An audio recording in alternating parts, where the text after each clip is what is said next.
This podcast is a quest for well-being, a quest for a meaningful life through the exploration of fundamental truth. Enlightening ideas, insights on physical, mental, and spiritual health. The inspiration is love. The aspiration is to awaken new ways of thinking that can lead us to a new way of being well. Welcome to Body, Mind, and Soul Healing Conversations.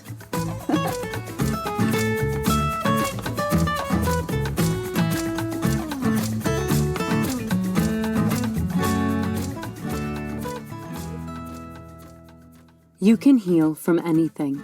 You can give and receive the love you are so desperately seeking. It is possible for you to authentically belong to yourself, to your chosen tribe, and to the sacred, and be your wild and juicy self all at the same time. Valeria Teles interviews Kerri Cust, an intimacy coach and speaker. Kerri Cust is an intimacy coach working with women to refine their juicy and sensual selves and couples to come back to being passionate lovers again, all through the avenue of clarity, communication, and commitment to creating more pleasure. After experiencing the end of her marriage and the death of her brother back to back, she set out on her own Eat, Pray, Love journey and found herself living in a tantric community where she experienced deep transformation. She learned to radically love her body, come back into her femininity and softness, awaken her sensuality and sexuality, and finally live a life that gave her deep pleasure. Carrie has in-depth training in Tantra as a lifestyle, Tantric Sexuality, yoga, emotional intelligence, and deep emotional release, and she uses those skills in her coaching and workshops to help clients create new levels of personal pleasure. Carrie knows that intimacy and pleasure are skills, and like any skill, they can be developed and increased. Her stand is that no one needs to settle for less than a juicy, joyful life. She works with individuals and couples to break free of a mundane autopilot life so you can experience being fully alive and passionate. Meet Carrie at kerricust.com. Here is the interview with Kerri Cust.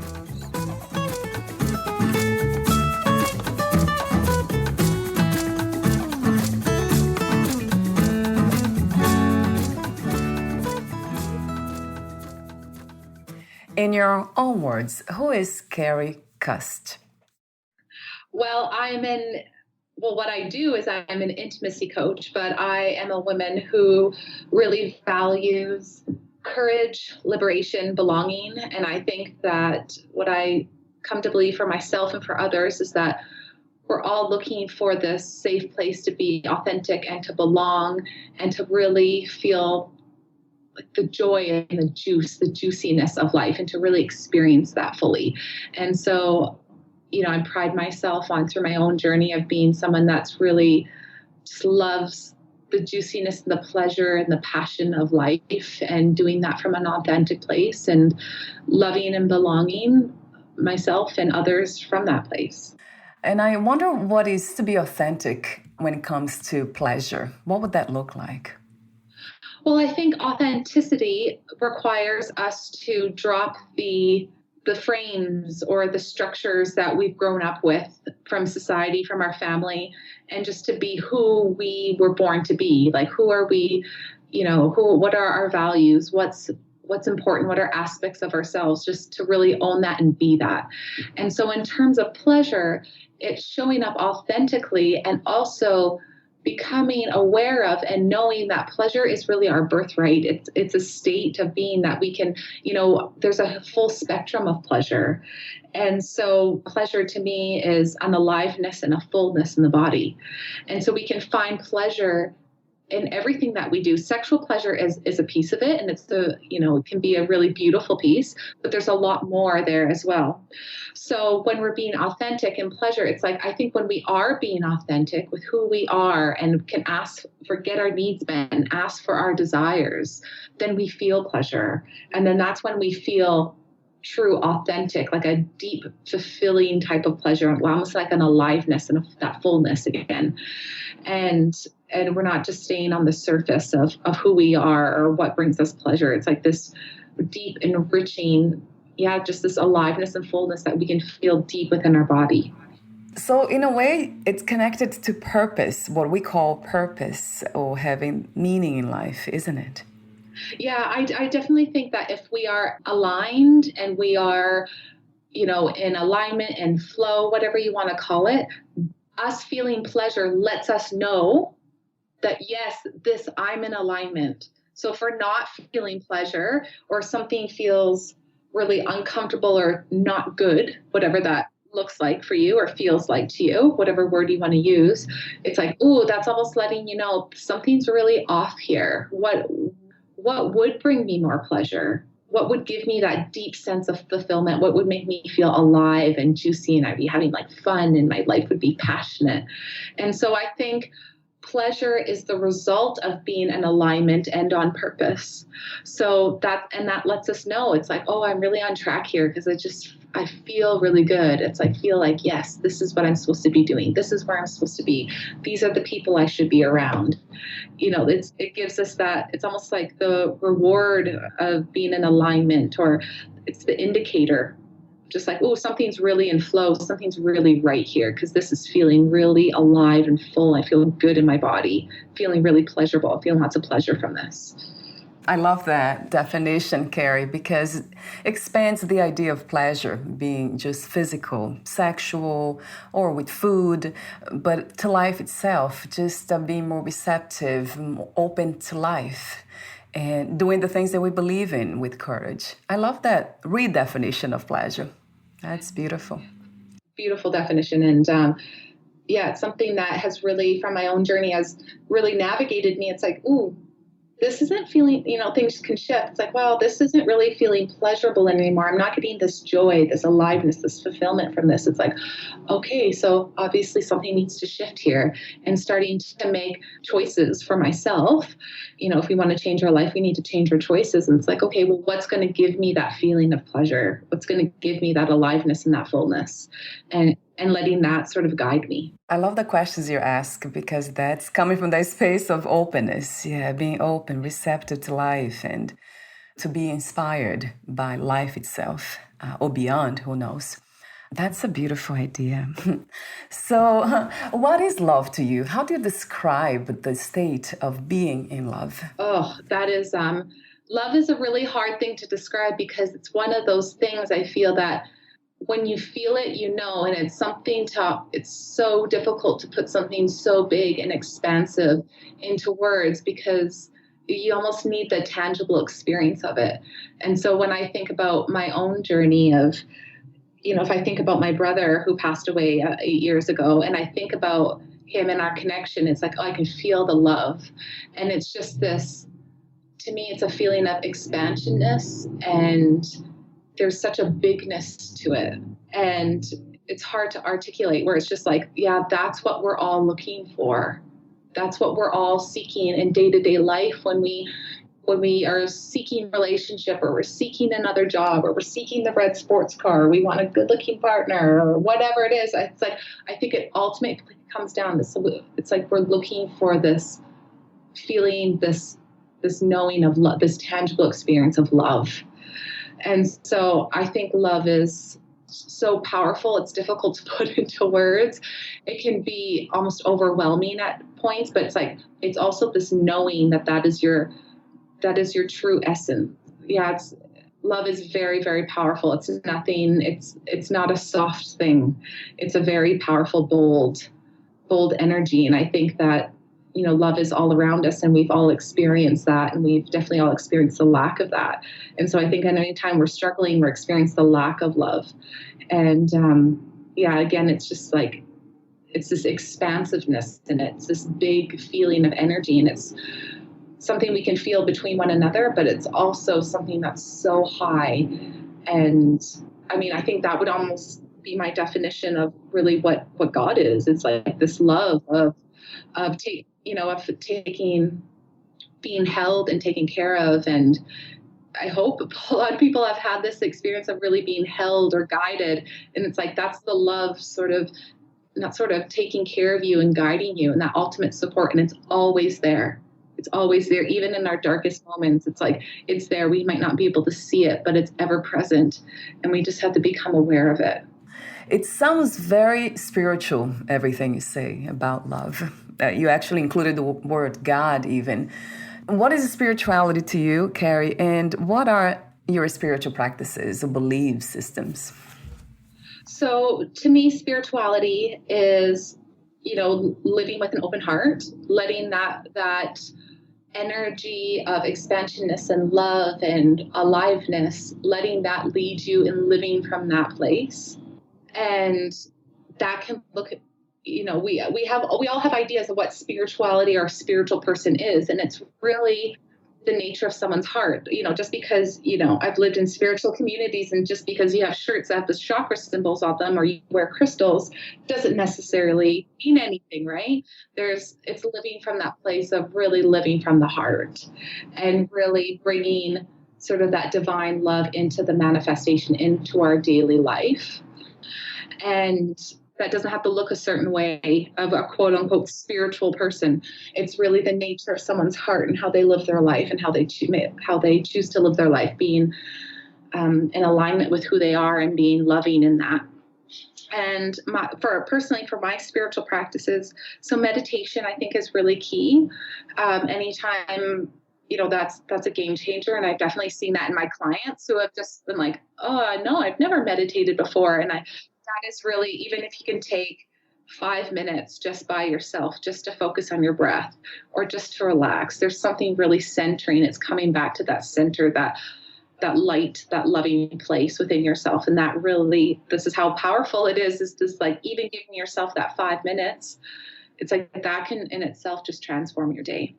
I also, right now, I have a mantra practice. So I don't know a lot about astrology, but I'm a frequent client of some astrologers I know, so I have a mantra practice just to bring some energies into balance. I do also have a big movement practice. So, and I love, like, oftentimes, especially as women, we have a lot of energy in our lower chakras, or we can just have like a lot of stagnant energy in our bodies. And I find, especially for me, and I find this with a lot of women, that movement and that engaging with the energy and engaging with that potential just starts to enliven things, and our mood elevates, our energy elevates.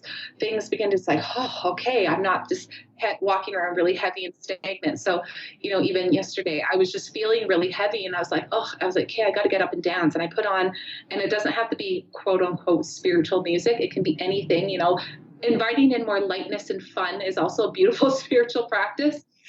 And so just putting on some of my favorite songs and just dancing away, I'm like, oh God, that energy just got lifted up within my body. I'm like, okay, yes, I feel, creative again, inspired again. I have energy again. It's like the heaviness dissipates. So I think movement is a really powerful, powerful practice.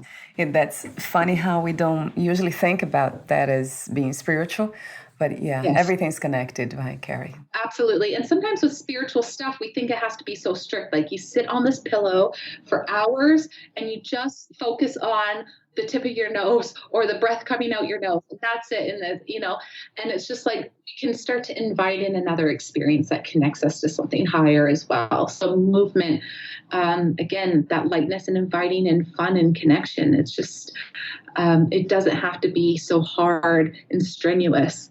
There can be a lightness, and there can be a joy, and there can be a fun in your spiritual practice as well. How is self-love connected to loving others?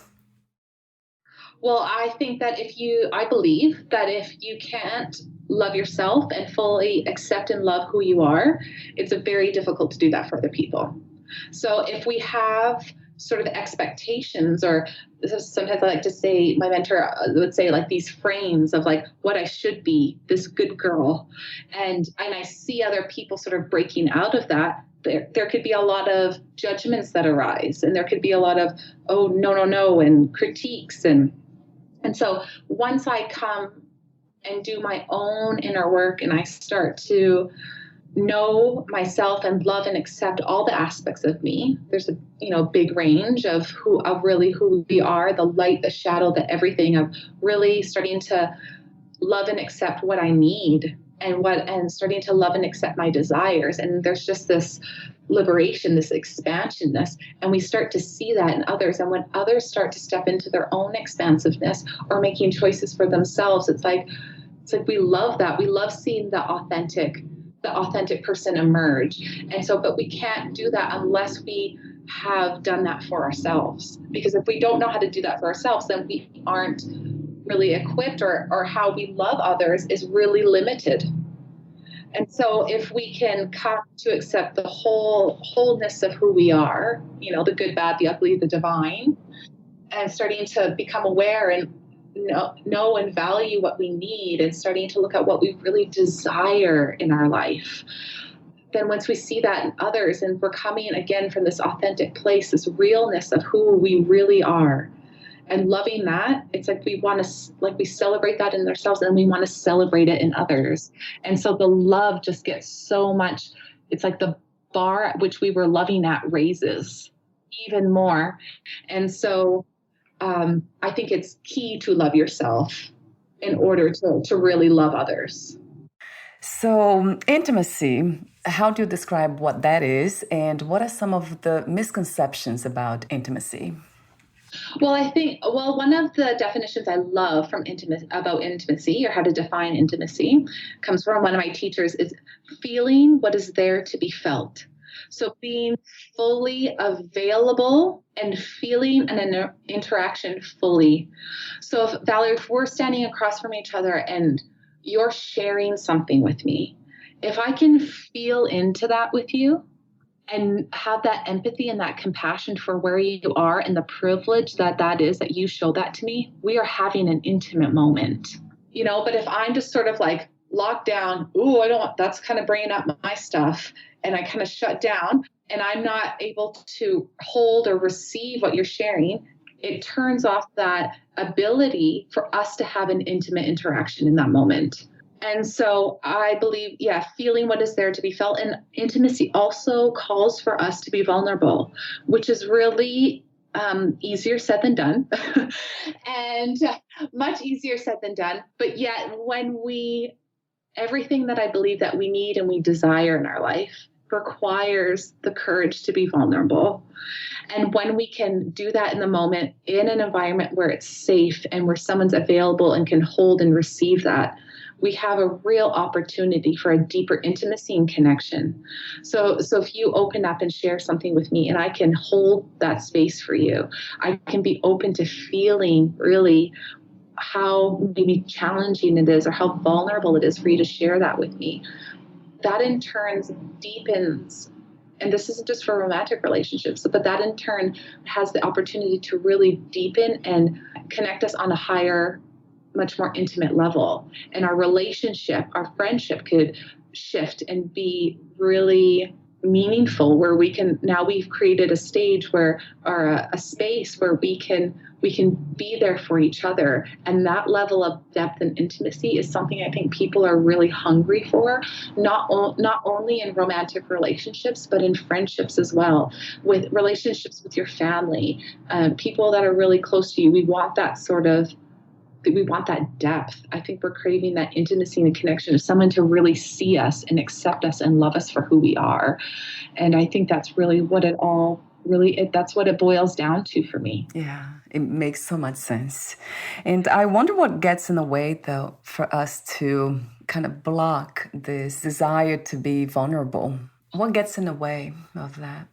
Well, I think that I'm 36. And so if I think about things that I've been through in this lifetime, or how I was raised, there's a lot of, trauma and fear. And we all have trauma, and we all have fear, because, the thing that makes vulnerability so difficult and feel so risky is because it is a risk. And so there's that fear of like, fear of rejection, fear of that not, your feelings not being reciprocated. And so there's a lot of fear and there's a lot of trauma. It's like, oh, well, whenever I've done this has happened, or this never happens for me. It's like we have these traumas in our body from past experiences, and maybe even from lifetimes or generational type things. And so when we have these experiences, these traumas again and again and again, we have this wall up around us. So it's like we might so we feel safe. Yeah. And yet we're longing for this connection, and there's like a deep loneliness and just a longing to belong somewhere, for someone to really see who you are. Yeah. And so I would say the fear, trauma from past relationships, past experiences, upbringing, that really gets in the way. And so that's why oftentimes when I work with people, it's like we really have to do the inner work stuff, because it's like we could all say, it's like, oh, I would love to have this type of relationship. And am I really available to that? Right. Can I really call that in? Because anytime, or do I even recognize it when it comes because of my past experiences? So how can we go in and start to heal past traumas and overcoming limiting beliefs and fear, so that we begin to break down that wall brick by brick, and that we are more available to another experience. So we're more available to intimacy and connection. And so, and that's why when we start to look at intimacy, or people wanting, challenges in their relationship or wanting to have a relationship, it's like, we really need to do this inner piece of looking at, well, what is in the way? Because it's really unconsciously running the show. And we need to give ourselves another experience, so that we can be like, oh, I can have that. So we have little pathways in our brain that go, oh, that is possible. I don't always have to be rejected or abandoned or whatever. And we start to have another experience, and we begin to, like, our energy shifts, and we begin to, again, be open and available to another experience. We begin to exude a different type of energy and attract different types of people when we start to do our own inner work and shift that. So the question is, what is about me that's getting in the way? Right.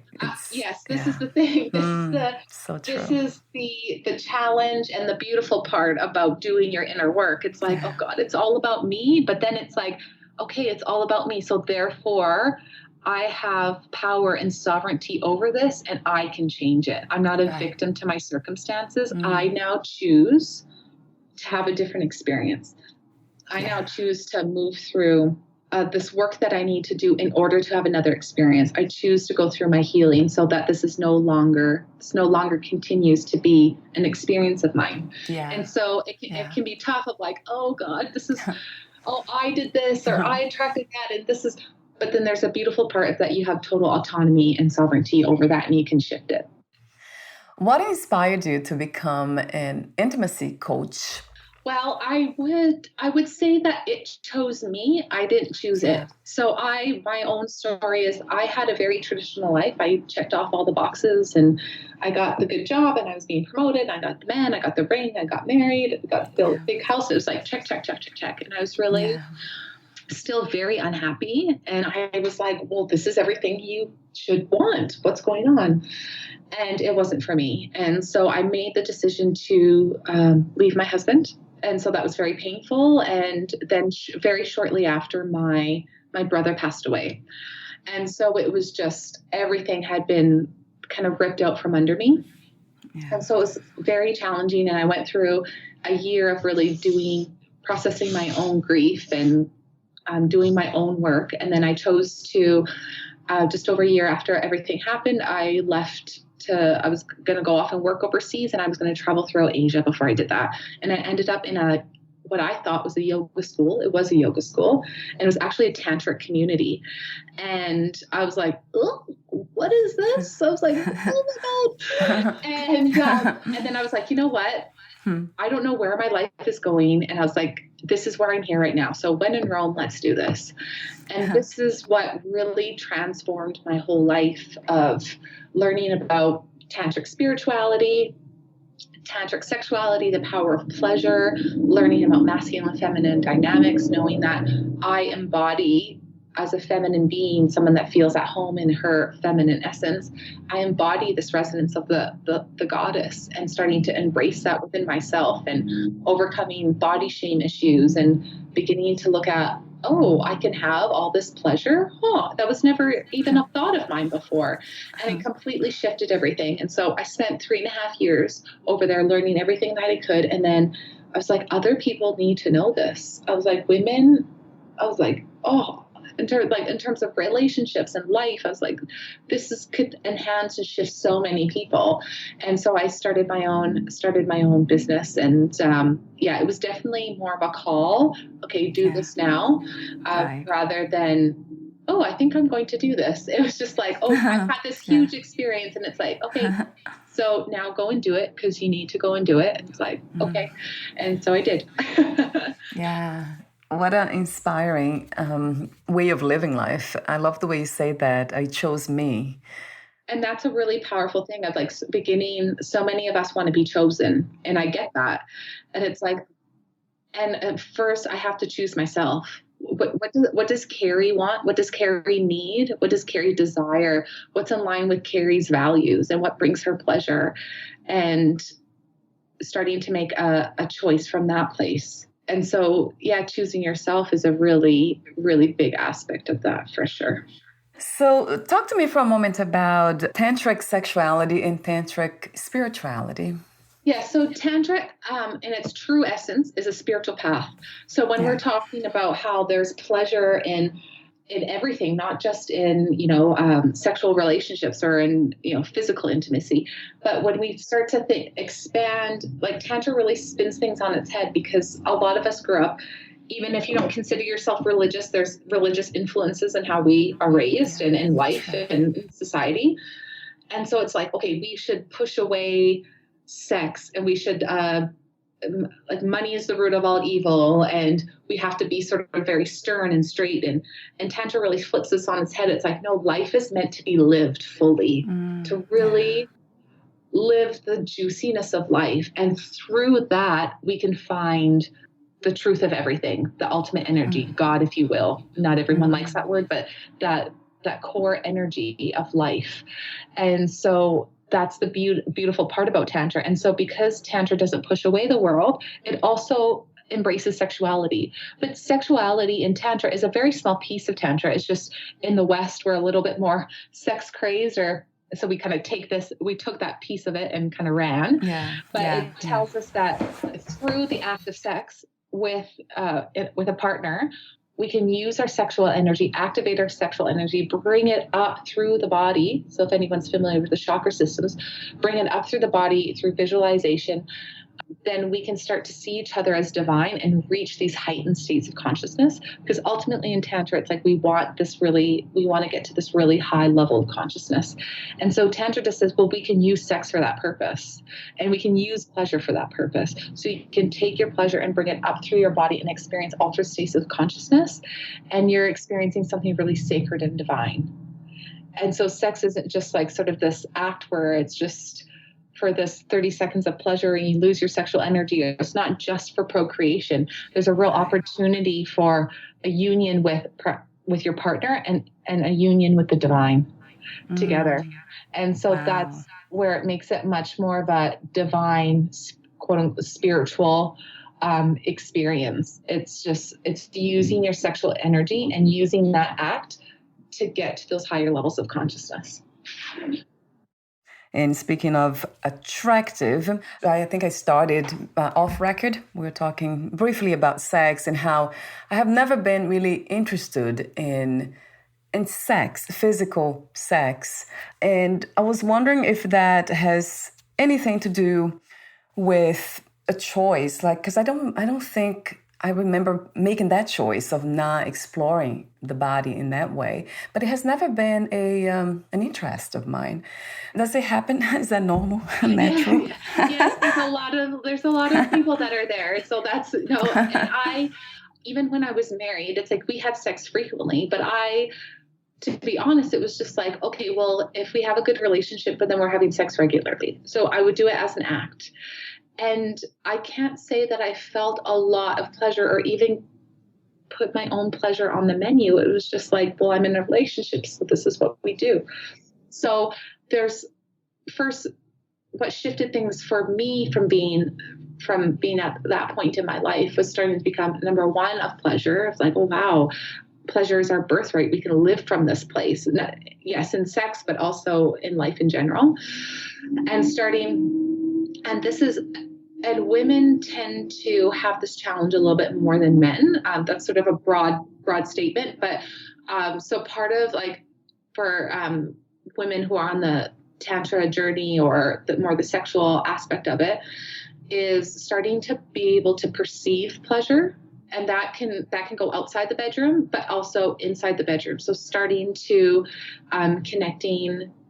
starting to pay attention during lovemaking of what feels pleasurable, or starting to sometimes as women, we can feel a lot of pressure and we're just like, is that pain or is that pleasure? I don't really know. And it's starting to, there's a little bit of a journey or a process of starting to invite in and perceive pleasure. And so oftentimes, because our pleasure and pain centers in the brain are very close together, when we feel pressure, we have to sort of map in our brain of oh, I'm feeling pleasure.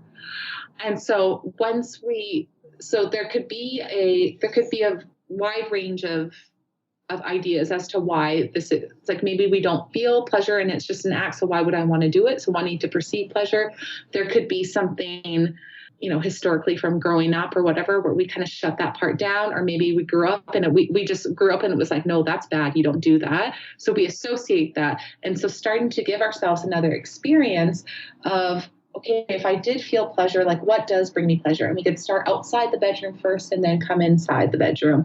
And with yourself, or if you feel really safe with a partner, starting to explore that. It's like, okay, what does my body really respond to? And starting, and it, for me, it was, I think I had my first orgasm when I was in my late 20s, maybe. And so it was just there was a bit of a journey there of starting to perceive oh, that feels good. And starting to literally rewire things in my brain of okay, I can feel this. This is okay. And leaning more into that. And ultimately giving my self permission that I could, sex isn't just for the other person. It's I can be involved and I can receive here as well. And so there's a lot of layers to that, but right. I hope that helps. Yeah, it does. When listening to you, what comes to me is it goes back to vulnerability and also relaxation. Yeah, by relaxing enough and be open, it goes back to openness to me every time for some reason, being receptive to life. And then we tend to relax, and then vulnerability comes, it's easier for that to arise. And then everything else is just a gift. We can call it orgasm or anything else, right? Living the purpose, having more joyful moments. Yeah, everything else is a gift. And I think, and a big key too is it's a really core need of women to feel safe. So if we're going to open up into that place, it is a very vulnerable place. It is a very vulnerable place to share what you do and don't like, and to experience that pleasure. It's first, can we create a safe place for ourselves where this is allowed and where I can sort of relax more into my body? Because when we're really tense, it's really hard to receive and feel when we sort of no. It's I don't know about this, and starting to, and it starts all, especially with women, it really starts outside the bedroom as well. So that's a totally normal thing, and it is a process, and it is a journey. Oh, wow, Carrie, it is a journey. Yeah, the more I think about it here, I'm like, oh my God, it is a journey. Especially for women, you're right. It might be the belief systems, the limiting belief systems we have adopted, right, as children. Absolutely, and a lot of us women have good girl syndrome. So good girls don't do that. Good girls do this. Good girl. It's can we let go of the good girl? Because we don't need to be a good girl in order to be a good person. But, when we have these put on us of, well, good girls don't do that. Good girls do this. The problem with good girls is that good girls don't have any needs. And good girls, if they don't get their needs met, then they definitely don't get their desires met.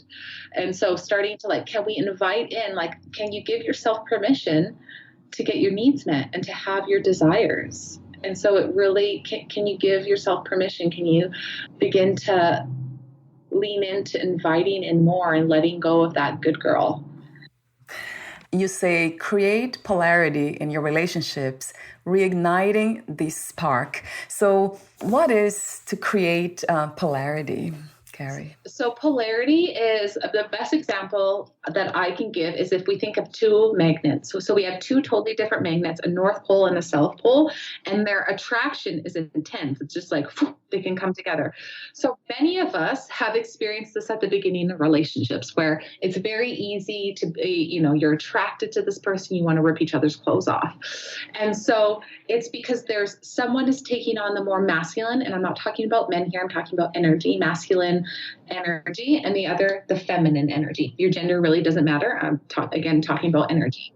And so there's this attraction, this pull where it's it's it's easy for me to feel desire. It's easy for me to want you and to throw you down and all this kind of stuff. And so over time in relationship, when we begin to spend more time together, and let's say we have a really great relationship, there can be sort of this, things can kind of get a little bit neutral where it's just I love him, I love her, but there's just not that oomph anymore. And I want the oomph back. I want to be, I want to desire her. I want to desire him. I want to be desired.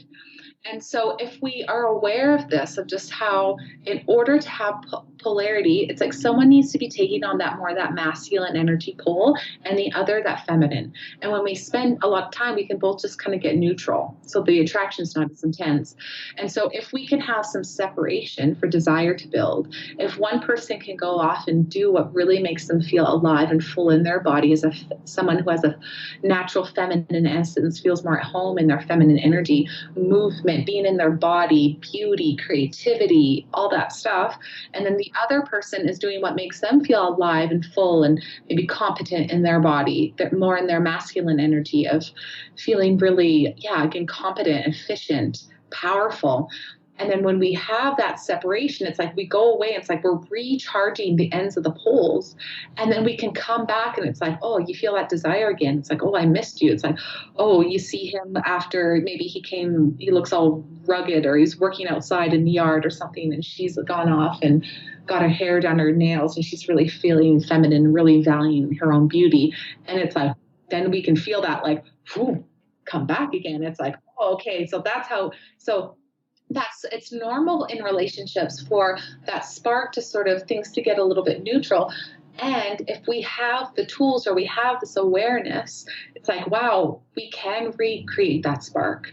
And so it's bringing that back into our relationship. It's important that as in relationship, but that we don't lose our aspect of being lovers with our partner. And it's a very important aspect of relationship and of maintaining the longevity of keeping that desire up.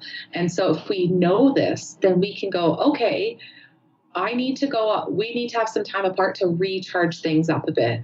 And so it's again, it's what brings that, let's say in a heterosexual relationship, what brings that woman alive and full in her body? What makes that man feel alive and full in his body? And it's going to be different because there's different characteristics. But then when we come back together, it's oh, wow, we can recreate the spark.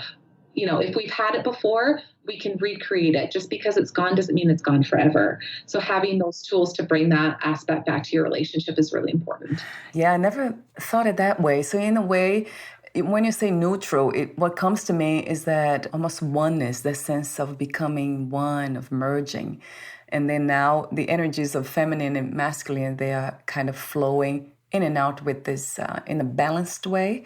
But then what you're saying is creating polarity is almost like separating. Yeah, and then when we come together, so when I'm talking about neutral, things just feel sort of meh. It's yeah, okay. But once we are charged up and we come back together, and if we're talking about sexual union, coming together in a sexual way, then with those powerful energies charged up, so both of us charge up, we could come and that's when we can go to the heightened state of oneness. And so a different type of neutral, I'm talking about a neutral, like kind of like where things are a little meh. So it's like the coming together doesn't feel so powerful. But once we have that separation in relation, we're talking about specifically about relationship here, then come back, then we can there's all this energy charged up, and then we can come to this sort of oneness place, but from a very high place, not from a kind of neutral place. It's not very technical, but I hope that makes sense. The energetic levels, so it's different. Wow. And that also reminds me of the life itself, having this human experience. This is a separated, let's say, a polarity here, duality. And we are who isn't very attracted to separation? We all are. That's why we're living here. That's why we are in different bodies and adopting, owning different means, right? Yeah. And in terms of the separation part, it's like it's taking some time away so that we can almost make each other different in a way. So if we think about in the beginning of a relationship, it's like, or, good girls like bad boys, it's like they're totally different. So there's that polarity, that charge. And so if I go off and I really go into my feminine, because that's where I feel more at home in, and I'm, feeling really beautiful, and I'm feeling in my body, and I've been moving, and he's gone off and maybe played golf or fixed on the card and whatever. Those differences are really attractive. So in terms of, sometimes we just need the separation in order to create those differences. And it just that there's a little bit of separation needed for the desire to build.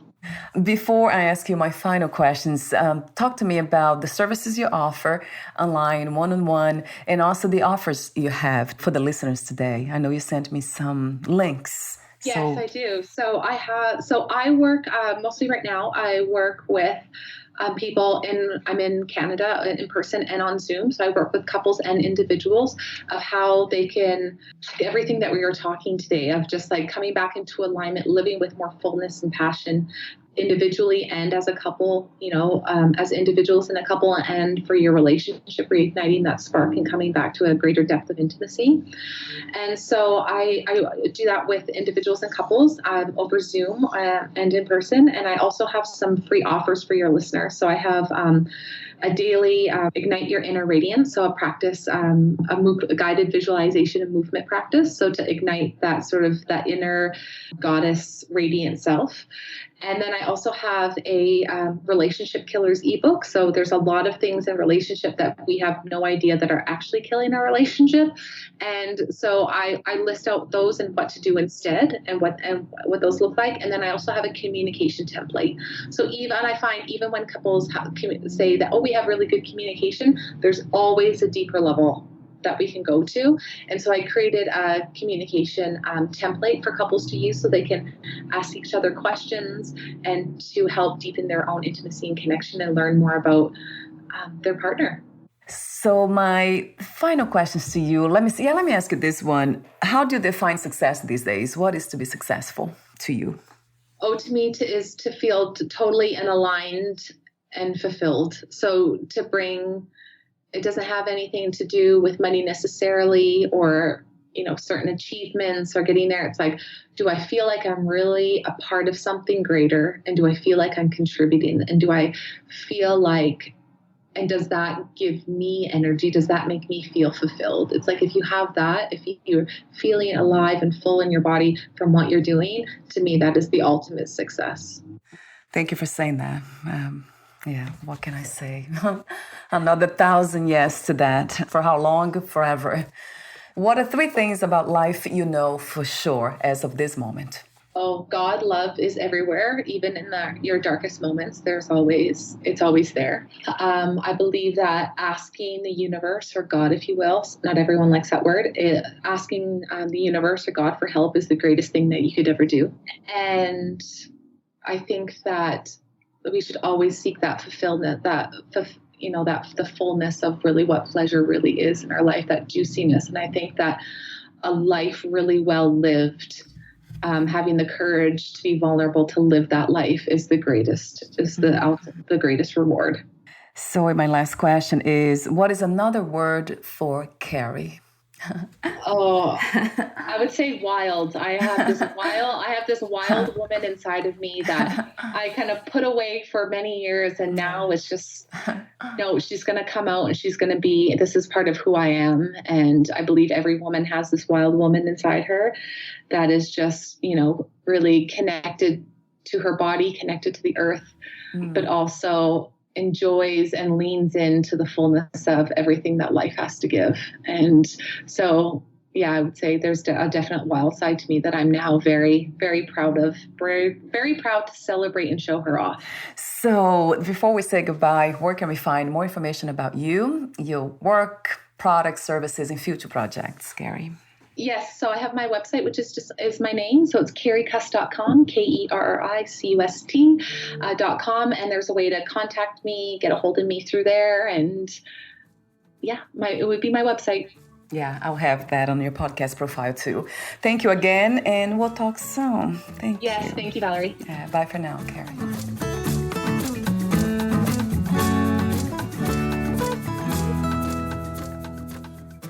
Thank you for listening.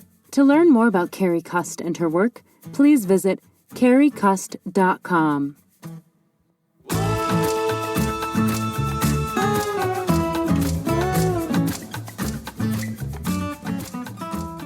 To learn more about this podcast, please visit fitforjoy.org/podcast. Thank you again for listening, and bye for now.